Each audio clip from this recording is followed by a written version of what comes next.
College ভর্তি 2025 কি documents তোমরা রেডি রাখবে ফর্ম ফিল আপের জন্য? আর কয়েকদিন পরেই কলেজে ভর্তির ফর্ম ফিল আপ শুরু হবে, সেখানে কি ডকুমেন্টস রাখবে বিস্তারিত এখানে দেখে নাও।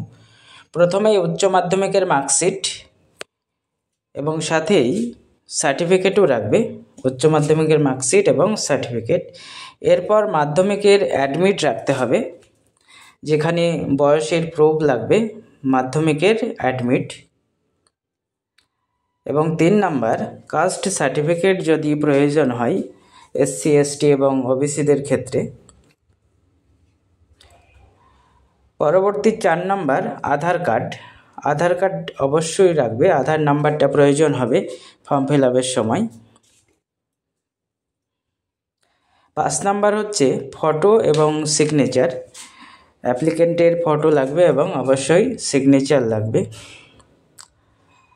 এবং 6 নম্বর যে ডকুমেন্টসটি লাগবে মোবাইল নাম্বার ও ইমেল আইডি, অবশ্যই মোবাইল নাম্বার থাকতে হবে এবং ইমেল আইডি।